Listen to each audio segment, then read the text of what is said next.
कार्यक्रम में आप सभी साथियों का हार्दिक स्वागत है। मेरे दोस्तों, सबसे बड़ी महासंग्राम जो महापर्व 2024 का चल रहा है वो अंतिम चरण पर चल रहा है। सबकी नज़र 1 जून को यानी कि 7वां चरण पर टिकी हुई दोस्तों।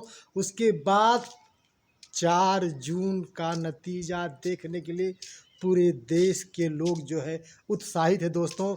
लेकिन एक बात आप लोगों को जानना बहुत ज़रूरी दोस्तों कि इस बार जनता किसी झूठ फरेब के पीछे नहीं, बल्कि संविधान बचाने के लिए, लोकतंत्र बचाने के लिए, अपने किसानों की समस्या के लिए, अपने रोजगार के लिए, अपने महंगाई के लिए, अपने सारे हक अधिकार के लिए इस बार जनता ने वोट किया है दोस्तों। आज सबसे बड़ी इस समय जो लड़ाई हो गई है वह त्रिकोणीय हो गई दोस्तों। एक तरफ 400 का पार का नारा वहीं पर साफ होता नज़र आ रहा है दोस्तों। लड़ाई रह गई है इंडिया, बीएसपी और जो है एनडीए की। तो सबसे इस समय जो सभी आम जनता ने वोट दिया इस देश के विकास के लिए, अपने युवाओं के लिए, अपने रोजगार के लिए, इससे साफ जाहिर होता है कि इंडिया का जो है पलड़ा जो है सबसे भारी पड़ने वाला है दोस्तों। इस बार सत्ता परिवर्तन तो निश्चित ही हो गया है।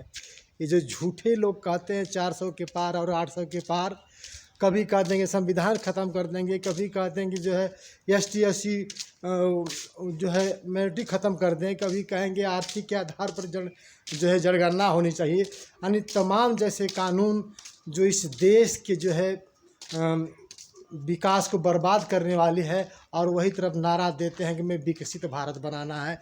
कैसे विकसित भारत बनाएगा? क्या आरक्षण को समाप्त करके?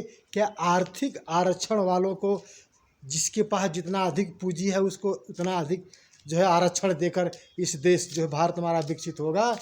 नहीं। इस देश में पिछड़े अल्पसंख्यक माइनॉरिटी के लोग, ST SC के लोग जो आज काफ़ी वर्षों से जो है नीचे दबे तुकले हुए हैं, जिसके संविधान में बाबा साहब ने लिखा था इन्हें समानता का अधिकार, आर्थिक में, सामाजिक में, शैक्षिक में, नौकरी में हर जगह होना चाहिए।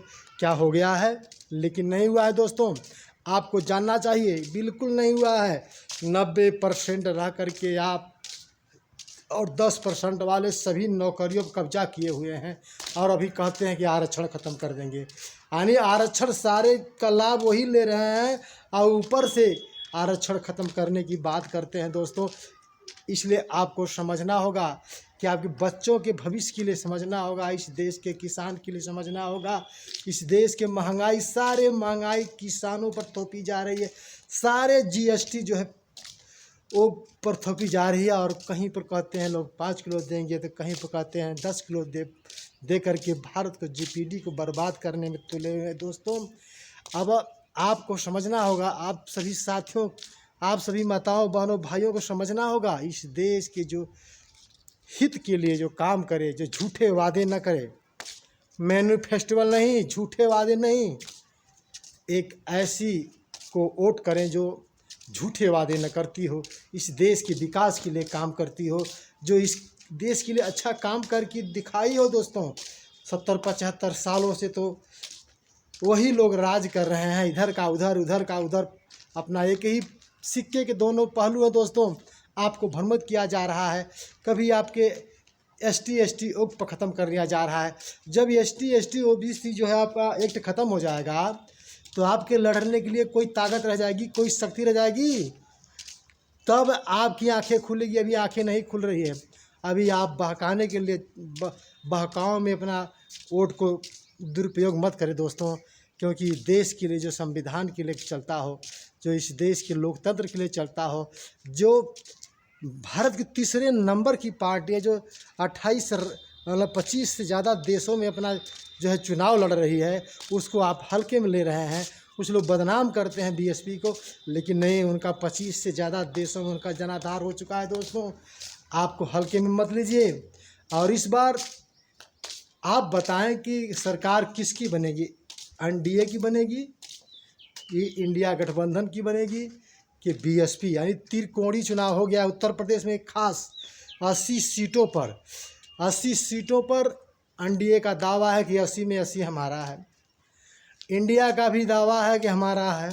बीएसपी का भी जो है 80 पर 80 जो है प्रत्याशी का दावा है दोस्तों।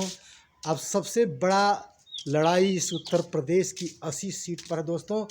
और कहा जाता है दोस्तों कि इसी प्रदेश से होकर दिल्ली के कुर्सी पर जाने का रास्ता है दोस्तों।